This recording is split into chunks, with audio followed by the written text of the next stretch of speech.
Hello everyone, मी प्राध्यापक Abhijit Patil sir, Abhinav group of education या online प्लॅटफॉर्ममध्ये सर्वांचं मी स्वागत करतो. आणि आजचा जो विषय आहे या विषयाकडं वळण्याआधी आता इयत्ता 10वीच्या विद्यार्थ्यांची जी परीक्षा आहे येत्या 20 दिवसांवर अगदी येऊन पोचलेली आहे. तर सर्व विद्यार्थ्यांसाठी हा जो मी व्हिडिओ घेऊन आलेलो आहे, या व्हिडिओमध्ये जे ग्रामर आहे इंग्लिश माध्यमांच्या विद्यार्थ्यांसाठी मराठी या विषयाचं जे ग्रामर आहे त्या ग्रामरमध्ये जे काही गोष्टी आपल्याला स्पष्टीकरण द्यायचे असतात किंवा ग्रामर कशा पद्धतीनं सॉल्व करायचं असतं, कारण का व्याकरण म्हटल्यानंतरला आपली जे असे गणितीला आउट ऑफ आउट मार्क जसे मिळतात तशा पद्धतीनं या ग्रामरमध्ये सुद्धा आपल्याला आउट ऑफ आउट मार्क मिळण्याची शक्यता असते आणि ते मिळतातच. तर मित्रांनो, आज आपण विविध प्रकारचे ग्रामरचे भाग घेऊन आलेलो आहोत. त्याच्यामध्ये जाहिरात कशी करायची, बातमी लेखन कसं करायचं, पत्र कसं लिहायचं असतं आणि त्याचबरोबर जे शब्द आहेत मराठीचे त्या शब्दांमध्ये उकार, मात्रा, काना हा कसा द्यायचा, किंवा मराठीमध्ये सगळ्यात महत्त्वाची गोष्ट आहे ती चिन्ह. मग त्याच्यामध्ये प्रश्नचिन्ह असेल, उद्गारवाचक चिन्ह असेल, त्याच्यानंतर अपसरण चिन्ह असेल, अल्पविराम, स्वल्पविराम, या सर्व गोष्टींचं आपण आज काय करायचे आहे, चर्चा करायची आहे. तर सर्वांचं मी पुन्हा एकदा स्वागत करतो आणि माझ्या विषयाकडे येतो. तर आपल्याला आज पहिल्यांदा बघायचं आहे बघा की जाहिरात लेखन. आता जाहिरात म्हणजे ॲडव्हर्टाइजमेंट. ॲडव्हर्टाइजमेंट आणि जाहिरात आज सध्या जे 21सावं शतक चालू आहे, सध्याचं जे ग्लोबलायझेशन जसं झालेलं आहे त्याच्यामध्ये जाहिरात हा खूप महत्त्वाचा भाग आहे. तर 5 मार्कासाठी तुम्हाला या जाहिरातीविषयी प्रश्न पडतो आणि ती जाहिरात कशी करायची, कशा पद्धतीनं तिची मांडणी करायची या बाबतीचं आता मी तुम्हाला सगळ्या गोष्टी इथं सांगणार आहे. तर 10वीच्या बोर्डाच्या परीक्षेमध्ये तुम्हाला जाहिरात ज्यावेळी हा प्रश्न येतो, जाहिरात करायची आहे आपल्याला, तर सगळ्यात महत्त्वाची गोष्ट मी पुन्हा एकदा सांगतोय बघा की जाहिरातीचा पहिल्यांदा तुम्ही विषय वाचा. बऱ्याचशाच वेळेला मुलं काय करतात की जाहिरात कोणत्या विषयावर करायची आहे हे बाजूला राहतं आणि वेगळीच कुठली तरी जाहिरात आपण करता. हे त्यामुळं काय होतं की मुलांची जाहिरात मुलं करतात पण तो विषय न व्यवस्थित वाचल्यामुळं, विषय न व्यवस्थित निवडल्यामुळं मुलांना त्या जाहिरातीमध्ये व्यवस्थित मार्क मिळत नाहीत. त्यामुळं प्रथम जाहिरात लेखन करत असताना आपण सर्वांनी पहिला त्या जाहिरातीचा विषय वाचा आणि विषय वाचल्यानंतरला एक थोडं आपल्याला त्या जाहिरातीमध्ये कसं प्रेझेंटेशन करायचं असतं त्या गोष्टीकडे आपण लक्ष दिलं पाहिजे. तर पहिल्यांदा बघा, जाहिरात करत असताना शीर्षक हे मोठ्या अक्षरामध्ये लिहिलं पाहिजे. जसं मी आता तुम्हाला इथं दाखवा लागलोय की हा जो बॉक्स काढलेला आहे आणि त्या बॉक्समध्ये लिहिलेला आहे शीर्षक आणि त्याच्या खाली ब्रॅकेटमध्ये लिहिलेलं आहे की थोडंसं मोठ्या अक्षरामध्ये ते लिहिलं पाहिजे. म्हणजे जाहिरात एखाद्या दुकानाची असू शकते, कुठलं तरी साहित्य आपल्याला वाटप करायचं आहे किंवा कुठल्या तरी साहित्याची मागणी आपल्याला करायची आहे किंवा काही कुठलीही गोष्ट, ती जाहिरातीचं जे हेडिंग असतं, जाहिरातीचं जे शीर्षक असतं ते थोडंसं मोठ्या अक्षरात आपण लिहिलं पाहिजे. काही जणांची अक्षर विद्यार्थ्यांची खूप चांगली असतात, तुम्ही थोडंसं असं कर्व करून असं लाटा जशा अशा असतात तशा पाण्याच्या तशा पद्धतीनं जरी लिहिला तरी चालेल किंवा अर्धचंद्र ह्याच्यामध्ये लिहिला तरी चालेल. पण सिंपल साधं सोपं एका रेषेमध्ये एक बॉक्स जसा मी केला, बॉक्स करायचा नाही, मी फक्त सांगितलेलं आहे की या बॉक्समध्ये ह्या बाजूला इथं काय करायचं आहे की जाहिरातीचं शीर्षक आपण लिहिलं पाहिजे. त्याच्यानंतरला बघा, शीर्षक झाल्यानंतरला त्याच्या खाली आपण यायचं आहे, त्याच्या खाली काय करायचं आहे, आपण यायचे आहे. आता जाहिरात ज्याची आपण करणार आहोत, जाहिरात ज्याची आपण करणार आहोत त्या जाहिरातीची वैशिष्ट्ये महत्त्वाची असतात आणि वैशिष्ट्ये अशी भरपूर लिहायची नाहीत, वैशिष्ट्ये 1, 2 आणि 3 लिहायची. म्हणजेच नेमकं काय, तुम्हाला उदाहरणार्थ सांगतो की एखाद्याच्या ठिकाणी खेळाचं साहित्य वाटायची जाहिरात जर आपल्याला करायची जर असेल तर हे शीर्षक कसं इथं लिहिणार, त्या खेळाच्या दुकानाचं नाव लिहिणार. म्हणजेच बघा, एखादं बघा जय स्पोर्ट्स असेल किंवा बघा खेळ साहित्य असं असेल, हे असं आपण शीर्षकामध्ये इथं लिहू शकतो. आता त्याची वैशिष्ट्य काय आपल्याला लिहायची आहेत, तर जाहिरातीला पहिल्यांदा वैशिष्ट्य असणं फार महत्त्वाचं असतं. म्हणजेच आमच्या दुकानामध्ये ज्या काय वस्तू मिळणार आहेत त्या खूप चांगल्या पद्धतीच्या उत्कृष्ट क्वालिटीच्या आहेत, हे पहिलं वैशिष्ट्य झालं. दुसरं वैशिष्ट्य झालं की इतरांच्या पेक्षा आपल्या दुकानामध्ये ज्या वस्तू मिळतात त्या स्वस्त दरात मिळतात. आणि तिसरं वैशिष्ट्य आपण सांगायचं आहे की आमच्या दुकानामध्ये तुम्ही कधीही केव्हाही कशाही पद्धतीनं तुम्ही काय करू शकता, साहित्य घेऊन जाऊ शकता. तुम्हाला होम डिलिव्हरी सुद्धा तुमच्या घरापर्यंत दिली जाईल.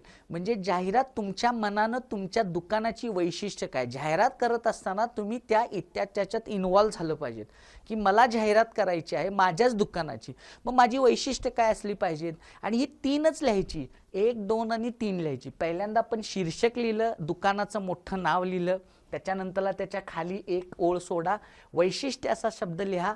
आणि मग त्याच्यामध्ये हे थोडंसं आता इकडे गेलं, इथं लिहिला तरी तुम्ही चालेल, म्हणजे 1, 2, 3 असं तुम्ही लिहिला तरी चालेल. त्याच्यानंतरला बघा इकडं 2 गोल केलेले आहेत, मी बॉक्स असे केलेले आहेत 2 गोल. आता याच्यामध्ये आता इथं 2 बॉक्स केलेले आहेत, त्याच्यामध्ये आता थोडंसं इकडे लक्ष द्या, हे वैशिष्ट्य जरासं इकडे गेलेलं आहे. तर आपण काय करायचं आहे की आता इथं जे 2 मी गोल केलेले आहेत त्या गोलमध्ये काय आहे की जाहिरातीच्या विषयानुसार चित्र काढायचं. आता सपोज मी मगाशीच तुम्हाला सांगितलं की खेळाचं साहित्य देणारं दुकानाची जाहिरात करायची आहे, किंवा औषध देणारं दुकान आहे त्या औषधाच्या दुकानाची जाहिरात करायची आहे, किंवा एखाद्या प्लास्टिक बंदीवर एखादीची जाहिरात करायची आहे. अशी कुठलीही वस्तू जी जाहिरात आहे त्या जाहिरातीच्या नुसार इथं छोटंसं चित्र काढायचं. म्हणजे सपोज स्पोर्ट्सशी रिलेटेड असेल, म्हणजेच खेळाचं साहित्य जर असेल तर इथं बॅट बॉल, त्याच्यानंतरला टेनिसचं रॅकेट असेल, ह्या गोष्टी तुम्ही इथं छोट्या छोट्या काढू शकता आणि त्या काढणं गरजेचं सुद्धा असतं. किंवा बघा औषधं असतील तर त्या औषधाच्या बाटल्या असतील किंवा त्या गोळ्या वगैरे असतील किंवा सिरपचे जे असे चमचे वगैरे असतात ते तुम्ही काढू शकता इथं छोट्या छोट्या. जशी जाहिरात आहे त्यानुसार आपण काय केलं पाहिजे, तिथं चित्र दिली पाहिजेत. त्याच्यानंतरला बघा आता या जाहिरातीचं सगळ्यात महत्त्वाचं आहे बघा की ऑफर.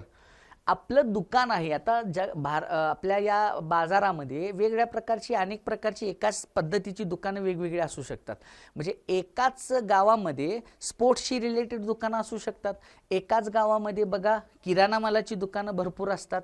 पण त्या प्रत्येक दुकानामध्ये काहीतरी एक वेगळं ऑफर सिस्टम असते. म्हणजे एक वस्तू घेतल्यानंतरला 2 वस्तू फ्री असतील, किंवा बघा 2 वस्तूंच्या बरोबर बघा 20% डिस्काउंट असेल. म्हणजे जी आपण सवलत इथं देणार आहे किंवा जी ऑफर देणार आहे ती अट्रॅक्टिव्ह दिसण्यासाठी तुम्ही इथं ती ऑफर लिहिली पाहिजेत. बरोबर आहे. म्हणजेच बघा पहिला झालं शीर्षक, शीर्षकानंतरला जाहिराच्या पहिला झालं शीर्षक झाल्यानंतरला वैशिष्ट्य झाल्यानंतरला जाहिरातीच्या विषयानुसार आपण छोटंसं चित्र काढायचं. त्याच्यानंतरला आपण इकडे यायचं, ऑफरला यायचं. आता ऑफर आपण काय देणार आहोत ते तुम्ही त्या जाहिरातीच्या नुसार आपण काय करायचं आहे, इथं ऑफर द्यायची आहे. आता त्याच्या खाली आल्यानंतर आपण काय करायचं, खालच्या बाजूला इथं पत्ता, ॲड्रेस, जो जाहिरात करणारा दुकानदार आहे त्याचा पत्ता इथं महत्त्वाचा आहे. म्हणजे तो कोणत्या रोडवर त्याचं दुकान आहे, कोणत्या कॉलनीमध्ये आहे किंवा कोणत्या गल्लीमध्ये आहे, त्याचा ॲड्रेस पूर्ण इथं लिहिणं गरजेचं आहे. आता सध्या बघा फोन नंबर सुद्धा लिहिणं फार आवश्यक आहे आणि त्याचबरोबर ईमेल ID सुद्धा लिहिणं फार आवश्यक आहे. म्हणजे पत्ता सुद्धा असला पाहिजेत, त्या दुकानदाराचा किंवा त्या दुकानामध्ये असणारा फोन नंबर असला पाहिजेत आणि त्याचबरोबर त्या दुकानदाराची ईमेल ID असली पाहिजेत. तर या सगळ्यात महत्त्वाच्या बाबी आहेत आणि जे 5 मार्क तुम्हाला या जाहिरातीसाठी दिले जातात, ह्या जाहिरातीमध्ये जे गुणांचं विभाजन केले जातं ते विभाजन अशा पद्धतीनं केले जातं की तुम्ही शीर्षक कशा पद्धतीनं लिहिलेलं आहात, त्या जाहिरातीची वैशिष्ट्ये काय तुम्ही तिथं दिलेले आहात, त्याचबरोबर त्या जाहिरातीमध्ये विषयानुसार तुम्ही अशी खूप चांगली चित्र काढलेली आहात का नाहीत. पेन्सिलचाच वापर करायचा, इथं कलरचा कोणत्याही वापर करायचा नाही किंवा पेनानं चित्र वगैरे काढायची नाहीत, पेन्सिलचा वापर तुम्ही करू शकता. त्याच्यानंतरला बघा इथं ऑफर कशी दिली आहे, ती अट्रॅक्टिव्ह कशी करू शकता.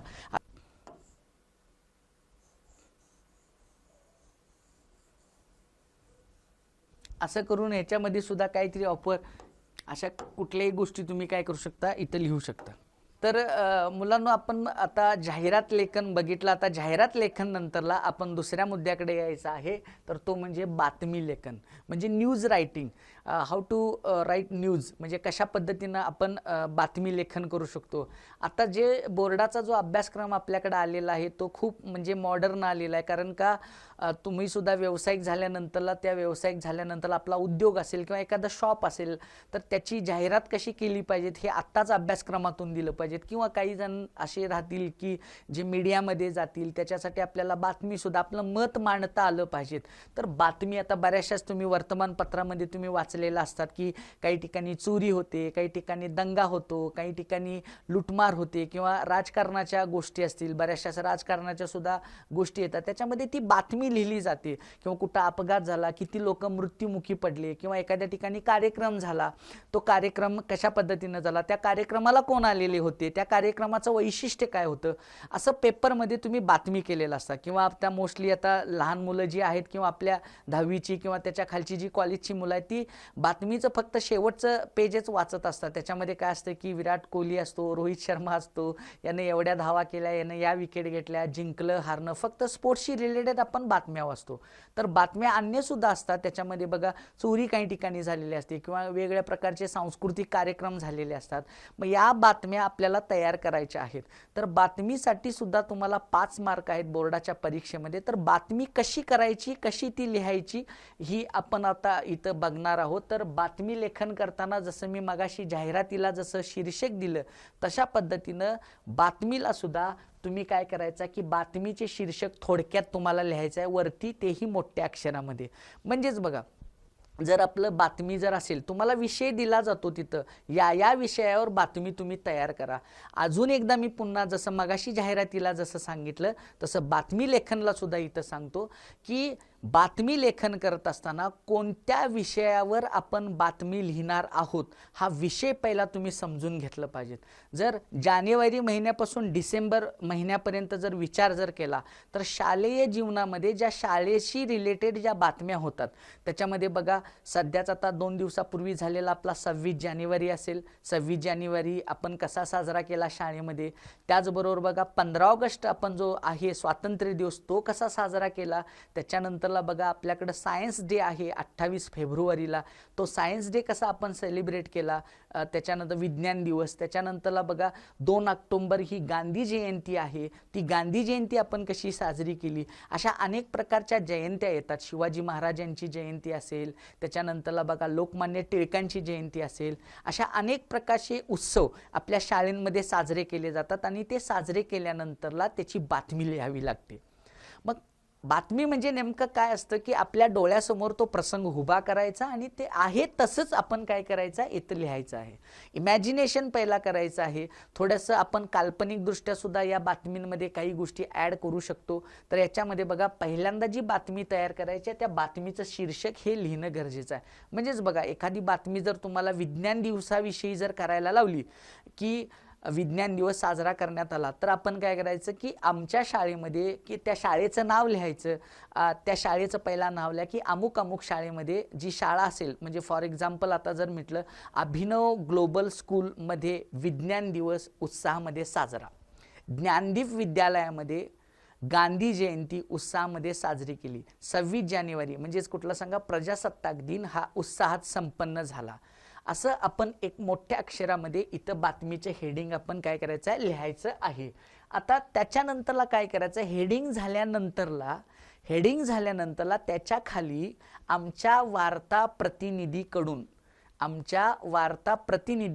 किंवा आमच्या बातमीदारांकडून ह्या गोष्टी तुम्ही ब्रॅकेटमध्ये लिहायच्यात. म्हणजेच बघा, आज आपण इथं आपण लिहिलं बातमीचं शीर्षक लिहिलं. शीर्षक लिहिल्यानंतरला आपण इथं लिहितो की आमच्या बातमीदाराकडून किंवा आमच्या वार्ताहराकडून आपण इथं लिहायचं आहे. बातमीचं हेडिंग इथं लिहायचं आहे मोठं शीर्षक, आणि मग इथे लिहायचं की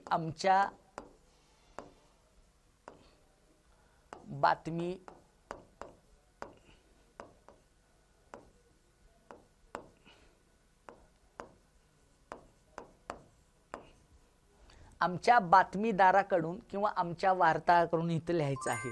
पहिला बातमीचं शीर्षक हे देणं फार गरजेचं आहे.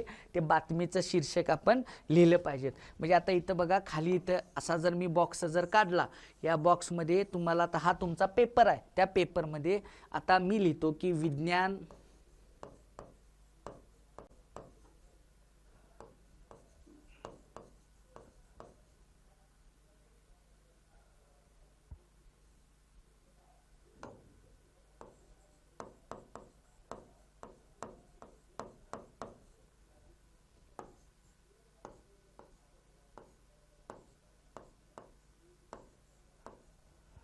विज्ञान दिवस उत्साहात साजरा असं आपण इथं पहिल्यांदा लिहायचं आणि त्याच्यानंतरला बघा याच्या खाली बरोबर लिहायचं आमच्या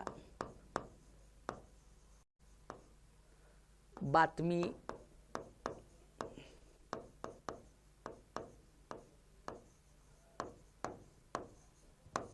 आमच्या बातमीदाराकडून लिहायचं. म्हणजेच बघा इथं बातमीचं शीर्षक आलं मोठं आणि त्याच्या खाली आमच्या बातमीदाराकडून किंवा आमच्या वार्ताहराकडून आपण इथं लिहायचं आहे. त्याच्यानंतरला बघा आता बातमी नेमकी लिहायची कशी.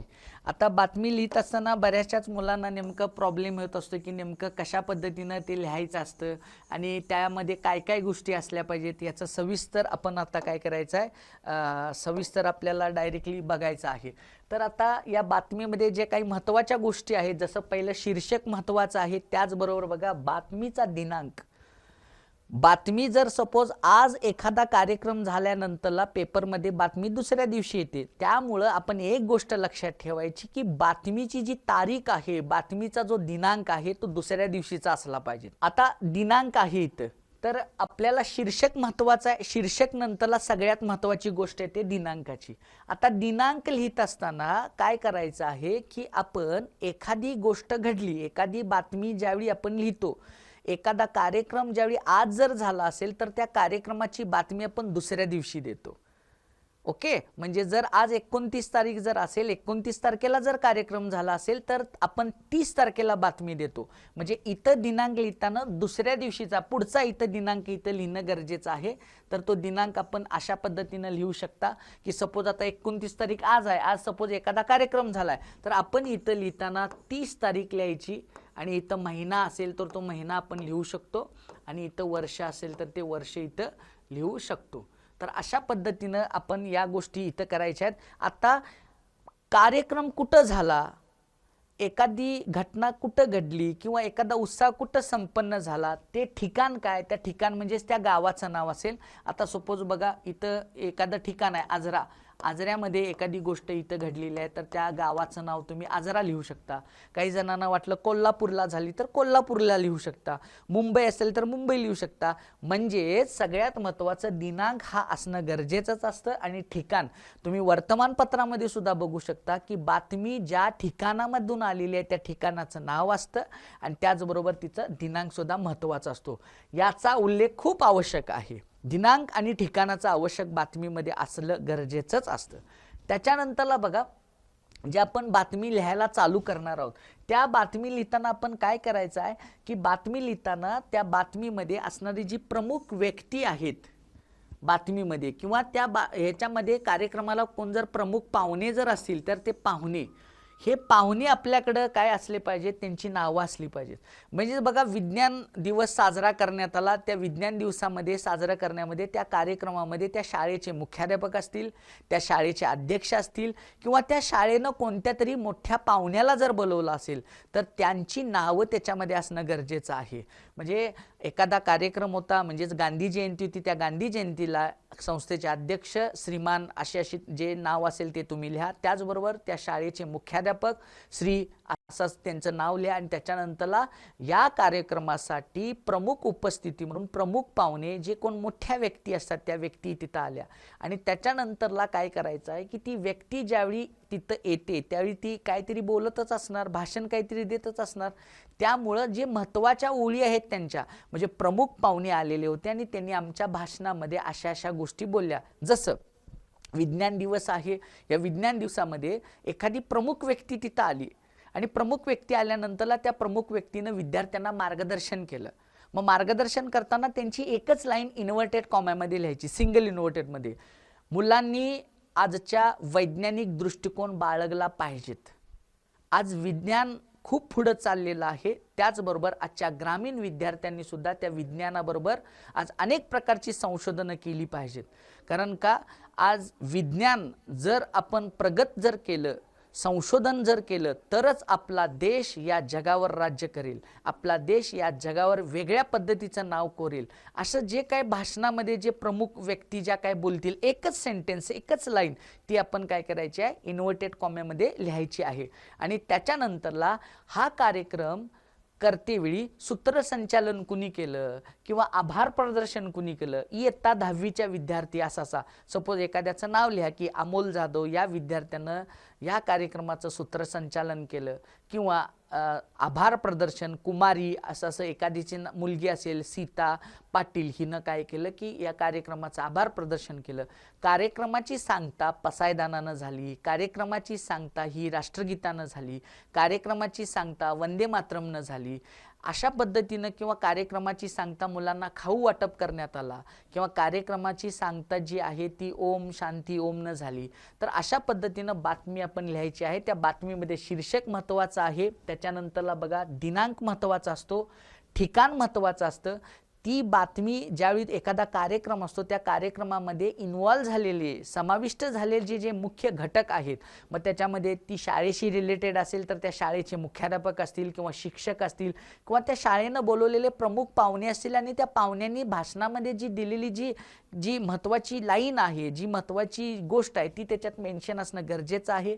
आणि कार्यक्रमाची सांगता समारोप म्हणजेच बघा समारोप हा पसायदानानं झाला किंवा राष्ट्रगीतानं झाला किंवा वंदे मातरमनं झाला. जसं तुम्हाला जसं वाटतं योग्य तशा पद्धतीनं साध्या सरळ सोप्या भाषेमध्ये बातमी लेखन करायचं असतं. हा झाला बातमी लेखन कशा पद्धतीनं करायचं आहे. आपण नंतरला बघू. आता सगळ्यात महत्त्वाची गोष्ट आहे की पत्र. बऱ्याच विद्यार्थ्यांना बोर्डाच्या परीक्षेमध्ये पत्रामध्ये बरेचसेच मार्क जातात. आता जसं बघा गणितमध्ये जसं आपण स्टेप्स करतो त्या स्टेपनुसार तुम्हाला मार्क असतात. एकमेव असा मराठी म्हणजे हिंदी असेल मराठी असेल किंवा इंग्रजी असेल ह्याच्यामध्ये लेटर म्हणजे पत्र हा असा एक क्वेश्चन आहे की त्या क्वेश्चनमध्ये कोणत्याही प्रकारचे मार्क आपले जात नाहीत. कारण का, जसं पत्र आपल्याला क्वेश्चन पेपरमध्ये दिलं जातं, जी माहिती आपल्याला दिली जाते तीच माहिती इथं कॉपी करून काय करायची आहे, लिहायची असते. व्यवस्थित पत्राचा विषय वाचणं गरजेचं आहे. पत्राला आपल्याला 2 विषय असतात, त्या 2 विषयापैकी आपल्याला एक विषय काय करायचा असतो, मांडायचा असतो. जर वेळ पुरला तर तुम्ही दोन्ही विषय लिहिता, पण माझ्या मते तुम्ही एकच पत्र जे तुम्हाला लिहिता व्यवस्थित येतं, ज्याचा विषय आपल्याला समजलेला आहे तेच पत्र तुम्ही काय करायचं आहे, लिहायचं आहे. आता पत्र लिहिताना आपण कोणती काळजी घ्यायची आहे, कारण का 6 मार्क आपल्याला पत्राला असतात.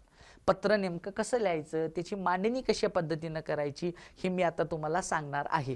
आता इकडे लक्ष द्या सर्वांनी की पत्रामध्ये सुरुवातीला पहिल्यांदा दिनांक असतो. सुरुवातीला काय असतो सांगा, दिनांक असतो. आज आपला मराठीचा पेपर जो बोर्डाचा आहे तो 23 तारखेला आहे, 23 बरोबर फेब्रुवारीला आहे. तर दिनांक लिहिताना सगळ्यात महत्त्वाचं असं लिहिलं पाहिजे की बरीचशीच मुलं बघा दिनांक लिहिताना आपण असा दिनांक लिहित असतो.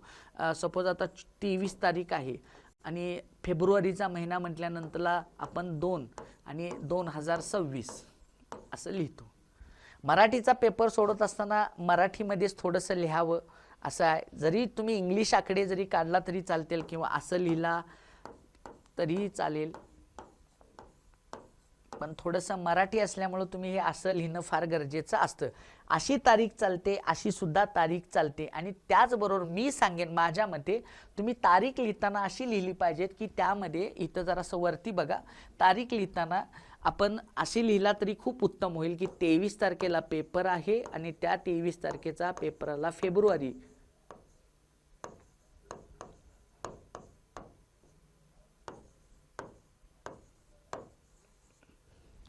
23 फेब्रुवारी 2026 अशी तारीख लिहिला तर ती फार उत्तम. अशी चालू शकते 23/2/2026 आणि या पद्धतीनं सुद्धा चालू शकते आणि या पद्धतीनं सुद्धा तारीख लिहिते. पण पत्राला पहिल्यांदा तुम्ही तारीख लिहायची वरच्या कोपऱ्यावर.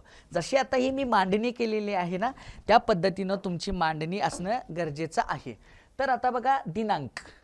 आता दिनांक लिहिल्यानंतरला काय करायचं की प्रति हा शब्द लिहायचा. प्रति काय करायचा, हा शब्द लिहायचा.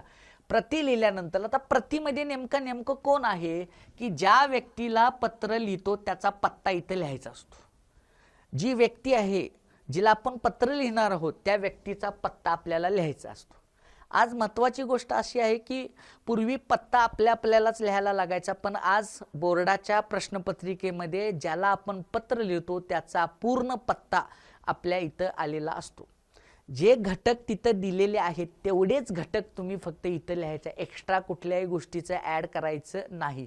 मग सपोज आज इथे एखाद्याला पत्र लिहायचं आहे, एखादा मोठा व्यक्ती आहे, त्याला आपण मागणी आहे, त्याला आपण माननीय करा, टाका इथं. हा, माननीय व्यवस्थापक, माननीय व्यवस्थापक असतील किंवा माननीय अध्यक्ष असतील किंवा माननीय सदस्य असतील, पण माननीय हा पूर्ण शब्द लिहिण्यापेक्षा नुसता टाका आणि मग डायरेक्टली त्याला रिस्पेक्ट द्या माननीय टाकून. मग ज्याला व्यक्तीला पण पत्र लिहितो त्याचा पत्ता इथं लिहा. त्याच्यानंतरला बघा विषय लिहायचा. हा फार महत्त्वाचा आहे. विषय हा फार महत्त्वाचा असतो. कारण का, आपण ज्याला पत्र लिहितो तो कोणत्या कारणासाठी लिहायला लागलोय, विषय महत्त्वाचा आहे. तुम्हाला बोर्डाला 2 विषय दिले जातात. मग ते अभिनंदन करण्यासाठी पत्र असेल किंवा काहीतरी आपल्याला मागणी करायची आहे त्यासाठी पत्र असेल, तर तो विषय आपण निवडायचा आणि तो विषय व्यवस्थित लिहायचा. आता विषय लिहिताना आपण सपोज आज आपल्याला काय करायचं आहे की कोणत्या तरी साहित्याची मागणी करायची आहे. लक्षात आलं. मग ते साहित्य म्हणजे असेल की विद्यार्थ्यांनी मुख्याध्यापकांना पत्र लिहायचं आहे. मग मुख्याध्यापकांचा सगळा पत्ता इथं येणार आणि मग इथं काय करणार आपण, त्याचा विषय लिहिणार. खेळाचे साहित्य मागण्यासंबंधी. लक्षात आलं. किंवा आज एखाद्या आरोग्य मंत्र्याला आपण पत्र लिहायचं आहे की आमच्या गावामध्ये ह्या सुविधा पाहिजेत. मग काय, कुठल्या सुविधा, दवाखान्याच्या सुविधाबाबत. किंवा एखाद्या बांधकाम मंत्र्याला आपल्याला लिहायचं आहे की रस्ते मिळण्याबाबत. किंवा एखाद्या जिल्हा परिषदेच्या अध्यक्षांना कॉल म्हणजे आपल्याला करायचं की पाण्याची सुविधा मिळण्यासंबंध. आज लिहिताना बघा, आता सपोज संबंध म्हणजे आता बघा मागणी कुठली तरी आहे, विषय कुठला आहे बघा, रस्ते करण्या संबंधी डॉट डॉट डॉट, हे 3 डॉट देणं गरजेचं आहे. कारण का माझा विषय पूर्ण झाला आहे का नाही, तुम्ही खाली इथं पूर्ण करणार आहे. त्याच्यामुळं बघा विषय तुम्ही लिहा इथं आणि विषय लिहिल्यानंतरला त्याच्या खाली मग महोदय आणि महाशय आपण नंतरला चालू करायला लागतं. तर पहिल्यांदा बघा दिनांक लिहा. दिनांक लिहिल्यानंतरला प्रति लिहा. प्रति म्हणजे ज्या व्यक्तीला पत्र लिहितो त्याचा पत्ता लिहा आणि मग त्या पत्राचा जो विषय आहे तो विषय आपण इथं नमूद केला पाहिजेत. आणि त्याच्यानंतरला बघा महोदय किंवा महाशय ह्या दोन्हीपैकी एक लिहा. आणि मग पहिला जो पत्राचा परिच्छेद आहे, पहिला परिच्छेद जो पत्राचा असतो तो पत्राचा मुख्य विषय आहे. म्हणजेच बघा एखाद्या गावामध्ये रस्ता आहे, त्या रस्त्याची मागणी करायची जर असेल तर आपण म्हणायचं एखाद्या म्हणजे बांधकाम मंत्री असेल तर त्याला पत्रायचं की आमचं गाव हे खूप ग्रामीण भागामध्ये आहे. त्या ग्रामीण भागामध्ये असल्यामुळं आमच्या गावामध्ये रस्त्याच्या सुविधा होणं फार गरजेचं आहे. रस्ता नसल्यामुळं आमच्या गावातली मुलं दुसरीकडे शाळेला जात नाहीत. कारण का, रस्ता नसल्यामुळं आमच्या गावामध्ये एसटी बस सेवा पुरवल्या जात नाहीत. किंवा एखादा व्यक्ती ज्यावेळी आजारी असतो त्यावेळी त्या आजारी व्यक्तीला आपल्याला एका ठिकाणाहून दुसऱ्या ठिकाणी नेण्यासाठी खूप अडचणी येते. पावसाळ्यामध्ये सुद्धा रस्ता नसल्यामुळं आमच्या गावातल्या सर्व जनतेचं किंवा सर्व लोकांचे हाल होतात. त्यामुळे तुम्ही त्वरित लवकरात लवकर आमच्या गावामध्ये रस्ता मंजूर करून द्यावा. किंवा एखाद्या ठिकाणी सपोज दवाखान्याच्या सुविधा नाही तर आमच्या गावामध्ये दवाखाना असणं फार गरजेचं आहे. की बऱ्याचशा शेतकरी कुटुंबामध्ये असणारी लोक शेतामध्ये जातात. शेतामध्ये काही वेळेला सर्पदंश होऊ शकतो किंवा गावांमध्ये बघा वेगळ्या प्रकारचे साथीचे रोग असतात. त्यामुळे लोकांना तालुक्याच्या ठिकाणी जावं लागतं आणि हा लोकांना खर्च न परवडण्यासारखा असतो. त्यामुळे प्राथमिक आरोग्य केंद्र आमच्या गावामध्ये असणं फार गरजेचं आहे आणि तुम्ही ते त्वरित लवकरात लवकर पूर्ण करून द्यायचं. म्हणजे जे पत्राचा विषय जो आहे तो विषय महत्त्वाचा इथं आला पाहिजे. किंवा अभिनंदन करायचं की तुम्ही अमुक एखाद्या व्यक्तीचं आपल्याला अभिनंदन करायचं आहे की तुम्ही खूप चांगल्या पद्धतीनं काम केलेलं आहात आणि ते काम मी वाचलं पेपरमध्ये म्हणून मी तुम्हाला आज अभिनंदन करत आहे. परत पुन्हा भविष्यामध्ये अशीच खूप चांगली कामं तुम्ही करत राहा आणि मी माझ्या तुम्हाला शुभेच्छा आहेत अशी चांगली चांगली कामं करण्यासाठी. म्हणजे पत्राचा जो मुख्य विषय जो आहे तो पहिल्या परिच्छेदामध्ये असणं गरजेचं आहे आणि जो दुसरा परिच्छेद आपण करणार आहे त्याच्यामध्ये त्या पत्राचा समारोप करून घ्यायचा आहे. पत्राचा समारोप एकदम शॉर्टकटमध्ये करून घ्यायचा आहे. आणि त्यानंतरला खाली हे 2 शब्द आहेत बघा, आपला नम्र किंवा आपला विश्वासू आणि त्याच्यानंतरला स्वल्पविराम द्यायचं आणि मग या दोन्हीपैकी एक लिहायचं आणि मग त्याच्या खाली एक पत्ता लिहायचा असतो. तो म्हणजे जो पत्र लिहितो त्याचा पत्ता. आता हे दोन्ही पत्राचे जे पत्ते आहेत ते कदाचित परीक्षेला दिलेले सुद्धा असतात. हा तरी पत्ता तुम्हाला दिलाच असतो. हा थोडासा फक्त नाव दिलेलं असतं एखाद्या व्यक्तीचं, पण आपण त्याच्या खाली तुमचा पत्ता लिहायचा, पण ते नाव बदलायचं नाही. आणि मग आपला नंबर आणि आपला विश्वासू खाली लिहायचं. आणि सगळ्यात महत्त्वाची म्हणजे email I D. Email I D असणं फार गरजेचं असतं. आता बरेचसेच विद्यार्थी बघा काय करतात की डायजेस्टमध्ये ईमेल आय डी असा लिहिलेला असतो एक वेगळ्या पद्धतीचा, त्याला असं क्रॉस केलेलं असतं, तसं लिहायचं नाही. किंवा बरेचसेच विद्यार्थी दिनांक झाल्यानंतरला ओळ सोडतात, प्रति लिहिल्यानंतरला खाली ओळ सोडतात, विषय झाल्यानंतरला ओळ सोडतात, आणि आपला नंबर झाल्यानंतरला ओळ सोडतात, आणि ईमेल आय डीच्या खाली ओळ सोडतात. एक लक्षात घ्या, कुठल्याही पत्रामध्ये पत्र लिहिताना ओळ अजिबात सोडायची नाही. प्रति इकडं दिनांक लिहिल्यानंतर प्रति घ्या, प्रतीच्या थोडंसं इकडं तुम्ही त्याचा पत्ता लिहा, विषय जरासा इकडं द्या, आणि मग महोदय इकडं द्या. कोणतीही ओळ अजिबात सोडायची नाही. पत्र सुद्धा लिहिताना साध्या सोप्या भाषेमध्ये ते लिहायचं आहे. आता दुसरा आहे बघा वाक्याचे प्रकार. दुसरा आहे वाक्याचे प्रकार. हा 2 मार्कासाठी बोर्डाला प्रश्न आहे. आता वाक्याच्या प्रकारांमध्ये बघा 4 प्रकार आपण दिलेले आहेत. विधानार्थिक वाक्य, प्रश्नार्थिक वाक्य, आज्ञार्थिक वाक्य, उद्गारार्थी वाक्य, आणि त्याच्यानंतरला जे खाली जे आहेत बघा होकारार्थी वाक्य आणि नकारार्थी वाक्य. असे टोटल हे 4 प्रकार आहेत महत्त्वाचे. आणि त्याच्यानंतरला परत खाली होकारार्थी आणि नकारार्थी वाक्य दिलेलं आहे. आता वाक्याच्या प्रकाराचा जर ओळखा जर म्हटलं, हे वाक्य कोणत्या प्रकाराचं आहे, तर तुम्ही ते ओळखायचं सुद्धा आहे. आता एक लक्षात घ्या की ओळखायचं म्हटल्यानंतरला प्रश्न आपल्याला खूप सोपा असतो. माझ्या तरी मते की बोर्डाला जर ओळखा जर म्हटलं, हा वाक्याचा प्रकार कोणता आहे ओळखा म्हटलं, तर मुलं लगेच ओळखतात. सिम्बॉलिक भाषा असते त्याच्यामुळे ते लगेचच ओळखतात. पण बोर्डाला बऱ्याचशाच वेळेला असा क्वेश्चन पडलेला आहे की एका वाक्याचं रूपांतर करायचं असतं. वाक्य जर तुम्हाला एक विधानार्थी जर दिला असेल तर त्याचं प्रश्नार्थक वाक्य तयार करा, किंवा एखादं वाक्य उद्गारवाचक वाक्य जर दिलं असेल तर त्या उद्गारार्थक वाक्याचं विधानार्थिक वाक्य तयार करा. म्हणजे ब्रॅकेटमध्ये क्वेश्चन दिला जातो की हे जे वाक्य आहे ते या प्रकारामध्ये तुम्ही करा. आणि थोडंसं मुलं जमलिंग म्हणजे थोडंसं मुलं याच्यामध्ये चुकतात. बोर्डामध्ये जर मार्क कट होतात तर त्या वाक्याच्या प्रकारांमध्येच मार्क कट होतात. पण हे खूप साधं सोपं आहे. पहिला वाक्याचा प्रकार म्हणजे विधानार्थी वाक्य. आपल्या मुखातून विधान जाणं म्हणजेच बघा, तू मुझे खून दो मैं तुम्हें आझादी दूंगा, हे विधान आहे. ताजमहल हे जगातलं जे आश्चर्य आहे त्या आश्चर्यांपैकी एक आश्चर्य आहे. गुलाब सुंदर फूल आहे. फळांचा राजा हा आंबा आहे. हे विधान काढलेलं आहे मी. त्याच्यामुळे ह्याच्यामध्ये विचार वगैरे काही करायचं नाही. ज्यावेळी ते वाक्य वाचल्यानंतर आपल्याला असा बोध होतो की ते विधान केलेलं आहे, ते स्टेटमेंट दिलेलं आहे. म्हणजेच ते काय झालं सांगा, विधानार्थी वाक्य झालं. म्हणजेच बघा, माझा भारत देश महान आहे, हे विधान काढलेलं आहे मी. लक्षात आलं काय? सुंदर शेती आहे, हे विधान काढलेलं आहे. माझा महाराष्ट्र खूप चांगला आहे, विधान काढलेलं आहे. माझ्या देशामध्ये विविध जातीचे धर्माचे पंथांची लोक राहतात, हे विधान काढलेलं आहे. एकच स्टेटमेंट आहे, त्याला इकडे तिकडे त्याचा काय विचारच नाही, एक स्टेटमेंट आहे. म्हणून बघा, विधान एक असल्यामुळे ते विधानार्थक वाक्य. त्यामुळे असं हे साधं सोपं पहिला ते वाचा, ते वाक्य वाचा पहिला, आणि ते वाचल्यानंतर मग त्याचा बोध होतो की हे स्टेटमेंट दिलेलं आहे, आणि मग त्याच्या पुढे लिहा विधानार्थी वाक्य. ओके. त्याच्यानंतरला दुसरं वाक्य बघा, प्रश्नार्थिक वाक्य. आता प्रश्नार्थी वाक्य सगळ्यात सोपं असतं. ओळखा म्हटल्यानंतरला वाक्याच्या शेवटी काय असतं सांगा, प्रश्नचिन्ह असतो.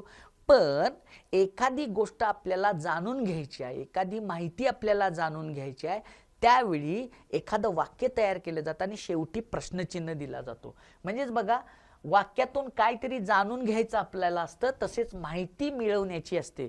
त्यासाठी आपण एखादं वाक्य तयार करतो, तेच प्रश्नार्थी वाक्य असतं. म्हणजे वाक्यात केवळ प्रश्न विचारलेले असतात.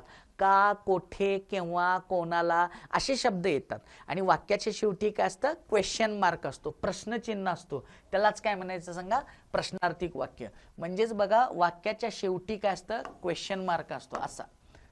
ते प्रश्नार्थिक वाक्य. त्याच्यानंतरला बघा, आज्ञार्थी वाक्य. ऑर्डर, आज्ञा करणे. उठ रे, बस रे, ये इकडं, तू जा तिकडे. म्हणजे मोस्टली बघा, ही वाक्य आज्ञार्थिक असतात. त्यावेळी मोठ्या व्यक्ती लहान विद्यार्थ्यांना सांगत असतात. आई वडील आपल्या मुलांना सांगत असतात, शिक्षक आपल्या विद्यार्थ्यांना सांगत असतात. त्यावेळी आज्ञा दिली जाते. आज्ञा म्हणजे डायरेक्टली ऑर्डर, त्यामुळे त्या ऑर्डर सारखंच बोलायचं आपण. म्हणजे आता इथं बघा, वरिष्ठ लोक किंवा करवून घेणे, किंवा आपण ऑर्डर देतो, जी मोठी मोठी माणसं असतात ती, उठ रे, बस रे, पाणी घेऊन ये, तिकडे जा, ही आज्ञा दिली. म्हणजेच त्या वाक्यातून बोध होतो की आपल्याला आज्ञा करायची आहे. त्याच्यानंतरला लास्ट आहे बघा उद्गारती वाक्य. मनातील ज्यावेळी आता उद्गारती मध्ये बघा सगळ्यात महत्त्वाचं आहे की एक्सक्लामेटरी, हे उद्गारवाती म्हणजे असं चिन्ह आहे. आता उद्गारती वाक्य ओळखायचं सोपं असतं की जे असं चिन्ह असतं बघा त्याला उद्गारार्थी चिन्ह म्हटलं जातं. प्रश्नार्थी वाक्य जर आपल्याला ओळखायचं जर असेल तर वरती क्वेश्चन मार्क असतो. आता उद्गारती वाक्य करत असताना आपल्याला सगळ्यात महत्त्वाची गोष्ट आहे की शाब्बास, अरे रे, आहा हा, इथं लिहिले बघा मनातील तीव्र भावना वाक्यातून मांडत असतो आपण. उद्गार पटदिशी आपण एखाद्या रस्त्यातून जायला लागलो आणि अचानक साप आला, बापरे असं म्हणतो आपण. किंवा बघा एखादे वडील असे बसलेले असतात, एखादा मुलगा येतो आणि म्हणतो की माझा बाबा पहिला नंबर आला, त्यावेळी वडिलांच्या मुखातून बघा शाबास असा शब्द आला. त्याच्यानंतर अचानक बघा एखादी दुःखद घटना घडली आणि ती लगेच कानावर आली, बापरे, अरे रे असे शब्द येतात. त्यावेळी बघा त्यावेळी त्या शब्दांच्या उच्चारानंतर आपल्याला उद्गारवाचक चिन्ह द्यायचं असतं आणि मग त्यालाच उद्गारार्थी म्हणजे ज्यावेळी तीव्र भावना दुःख असेल, वेदना असतील किंवा अति आनंद असेल त्यावेळी आपल्या मुखातून ज्यावेळी अशा गोष्टी निघतात, जे शब्द निघतात त्या शब्दाच्या पुढं उद्गारवाचक चिन्ह द्यायचं असतं. आता सगळ्यात महत्त्वाचं बघा होकारार्थी वाक्य आणि नकारार्थी. मुलं सगळ्यात चुकतात या होकारार्थी आणि नकारार्थी वाक्यामध्ये. आता होकार म्हणजेच काय, यस पॉझिटिव्ह, आणि नकार म्हणजेच काय, निगेटिव्ह. लक्षात आलं काय. पण मुलं काय करतात बघा, मला आंबा आवडत नाही, त्याचं उलटं वाक्य करायचं, मला आंबा आवडतो.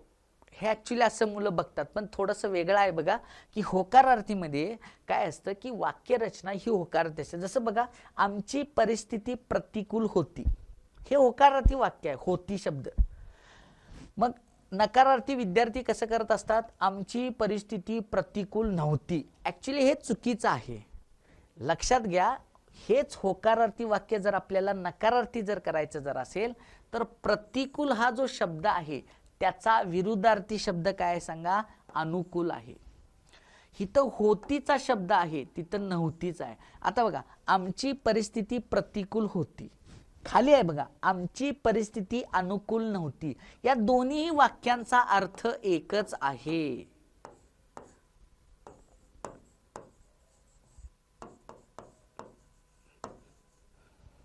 बरीचशीच मुलं चुकतात की होकारार्थीला पॉझिटिव्ह म्हणून यस म्हणायचं, निगेटिव्ह म्हणजे नो म्हणायचं. ॲक्च्युली तसं खूप म्हणजे ते चुकीचं ठरतं. आमची परिस्थिती प्रतिकूल होती आणि आमची परिस्थिती अनुकूल नव्हती. अनुकूल नव्हती म्हणजे कशी होती, ती प्रतिकूल होती. बरोबर आहे.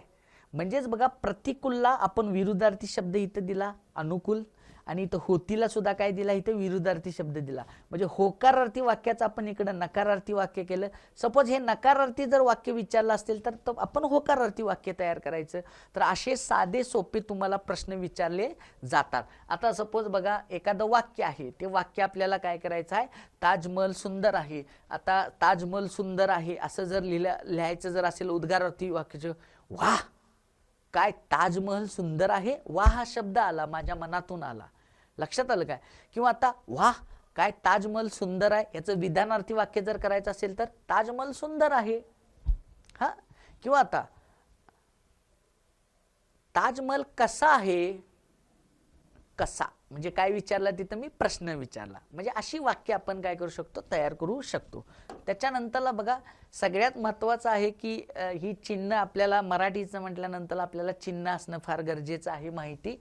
तर पूर्णविराम म्हणजे असं टिंब दिलेलं असतं बघा. वाक्य पूर्ण ज्यावेळी होतं त्यावेळी आपण पूर्णविराम देतो, तर हे पूर्णविराम असा आहे. त्याच्यानंतरला बघा स्वल्पविराम आहे बघा. स्वल्पविराम, स्वल्पविराम कधी द्यायचं, एकाच जातीचे शब्द लागोपाठ आल्यानंतरला. म्हणजेच बघा मला आंबा, फणस, चिक्कू, गाजर, डाळिंब, केळी इत्यादी फळं आवडतात. मग आंबा, चिक्कू, केळं ही जी फळं आहेत ही फळं आहेत, पण फळं ह्या जातीमध्येच मोडतात म्हणून तिथं स्वल्पविराम दिला. म्हणजेच बघा एकाच जातीचे शब्द लागोपाठ आल्यावर काय दिला जातो, स्वल्पविराम दिला जातो. स्वल्पविरामचं चिन्ह म्हणजे असं, पूर्णविराम असं टिंब द्यायचं, त्याच्यानंतरला बघा असं टिंब द्या, त्याच्यानंतरला स्वल्पविरामला तुम्ही असं करा, त्याच्यानंतरला अर्धविराम. अर्धविराम म्हणजेच पूर्णविरामाचं वरती टिंब द्यायनं आणि त्याच्यानंतरला बघा काय करायचं की त्याच्या खाली परत असं द्यायचं कॉमा. अर्धविराम. दोन वाक्य उभयान वाक्य अव्ययाने जोडले जातात त्यावेळी काय केलं जातं, अर्धविराम तिथं दिला जातो. अपूर्ण विराम म्हणजे दोन असे टिंब दिले जातात, दोन असे काय केले जातात टिंब दिले, अपूर्ण विराम वाक्याच्या शेवटी जो तपशील देताना जो दिला जातो वाक्याच्या शेवटी. जसं मोस्टली बघा दिनांक लिहिताना आपण काय करत असतो, पत्रामध्ये आता लिहितो बघा दिनांक आणि असं लिहितो.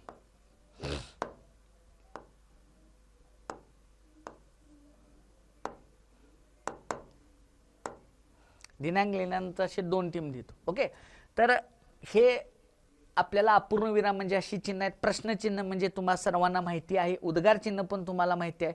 एकेरी अवतरण चिन्ह असं लिहायचं असतं, दुहेरी अवतरण असं लिहायचं असतं, अपसरण म्हणजे डॅश आणि संयोग चिन्ह म्हणजे असं.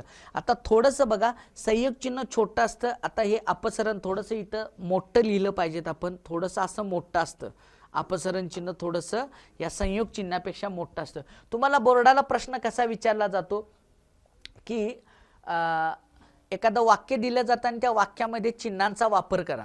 प्रश्न विचारले असेल तर प्रश्न द्या, एखादी भावना व्यक्त केली असेल तर तिथं उद्गार चिन्ह द्यायचं असतं. एखादं सेंटेन्स फार महत्त्वाचं आहे ते एकेरी अवतरण चिन्हात द्या. त्याच्यानंतरला बघा दुहेरी अवतरण चिन्ह म्हणजे दुसऱ्याच्या तोंडचे ज्यावेळी शब्द असतात. नेताजी सुभाषचंद्र यांनी आपल्या भाषणामध्ये असं म्हटलेलं होतं, संपला विषय. काय म्हटलं ते डबल इनवर्टर, तुम मुझे खून दो मैं तुम्हें आझादी दूंगा. त्याच्या म्हणजे अशा गोष्टी असतात की दुसऱ्याच्या तोंडातून जे आलेले शब्द असतात ते डबल इन्व्हर्टेड कॉमामध्ये दिलेले असतात. तर हे चिन्ह आहेत बघा, हे चिन्हांचा वापर किंवा चिन्ह कशा पद्धतीनं आहेत किंवा असं पण प्रश्न विचारला जातो की हे चिन्ह म्हणजेच काय पूर्णविराम, हे चिन्ह म्हणजेच काय स्वल्पविराम, हे चिन्ह म्हणजेच काय अर्धविराम, हे चिन्ह म्हणजेच काय अपूर्णविराम. प्रश्नचिन्ह म्हणजे असं असतं, उद्गार चिन्ह म्हणजे काय, किंवा हे चिन्ह म्हणजे एकेरी अवतरण चिन्ह, संयोग चिन्ह म्हणजे असं. तर हे चिन्ह सुद्धा अशी विचारली जातात 2 मार्कसाठी, त्याचा अभ्यास असणं गरजेचं आहे.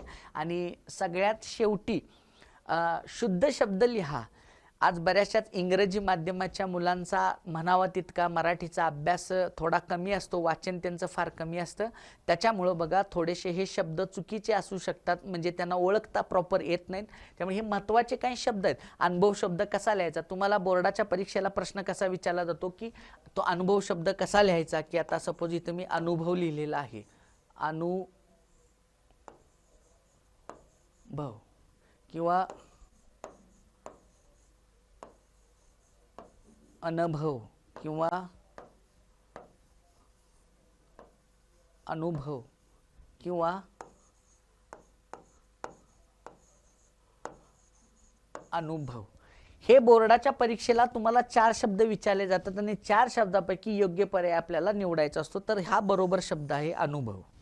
सेम असंच अश्रू शब्द कसा लिहायचा, आता श्रू श्रला उकार दिलेला आहे, तो दुसरा उकार दिलेला आहे. आर्जव शब्द कसा आहे, आशीर्वाद शब्द कसा लिहिला जातो, उज्ज्वल शब्द कसा आहे, त्याच्यानंतरला बघा औपचारिक शब्द कसा आहे, कर्तृत्व, कनिष्ठ, कुटुंब, कुतूहल, हे महत्त्वाचे शब्द आहेत बोर्डाच्या परीक्षेच्या दृष्टिकोनातून.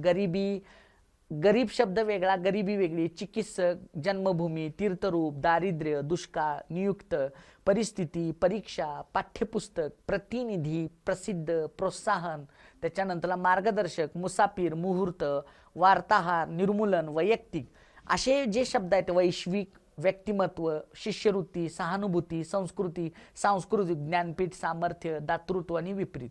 अशा पद्धतीनं आपल्याला ग्रामरमध्ये या गोष्टी आपल्याला बघायला मिळतात.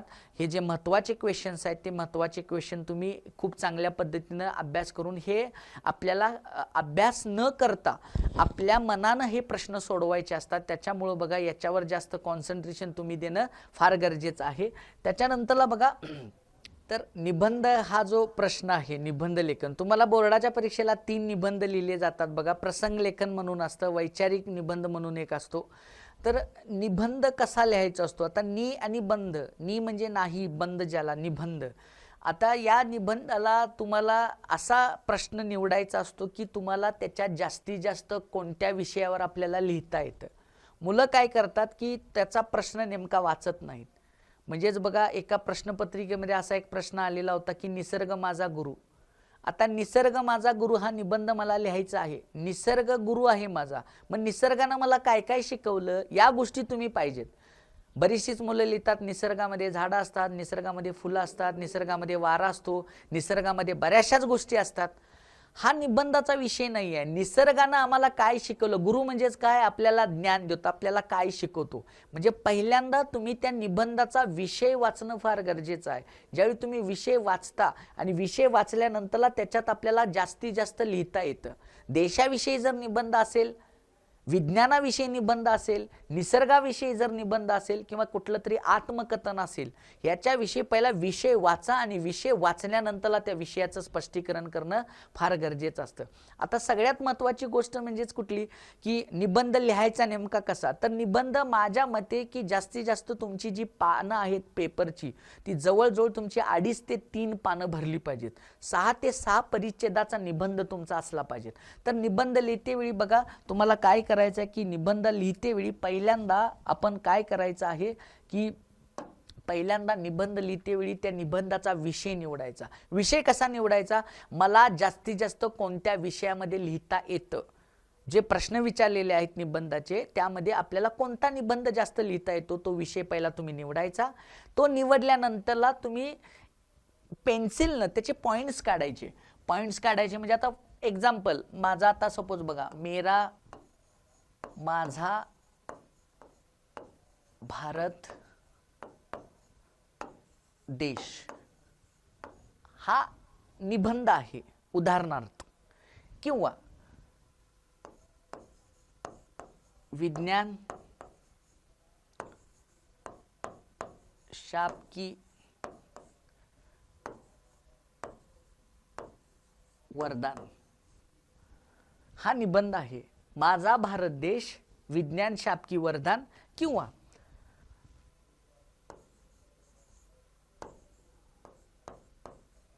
पुस्तकाचे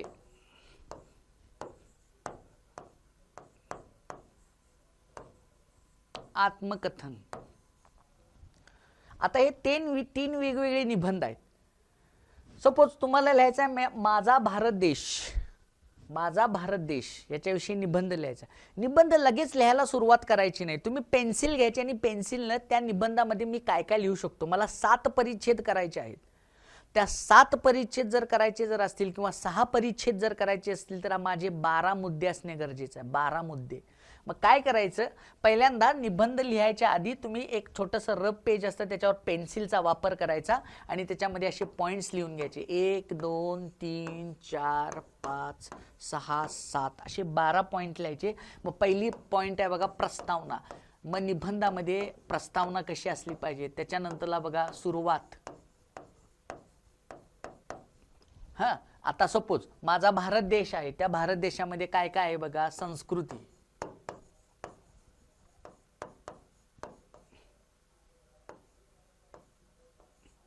त्याच्यानंतरला भाषा, राज्य, त्याच्यानंतरला शेती,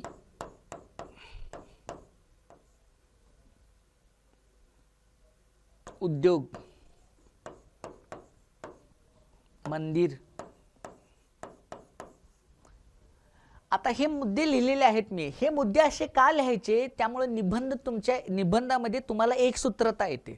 मला माझा भारत देश म्हणते वेळी माझ्या भारताची प्रस्तावना तुम्ही लिहा. मग त्याच्या आपली सुरुवात करा देशाविषयी लिहायला. मग बघा संस्कृती, भारताची संस्कृती फार प्राचीन आहे, फार महान आहे.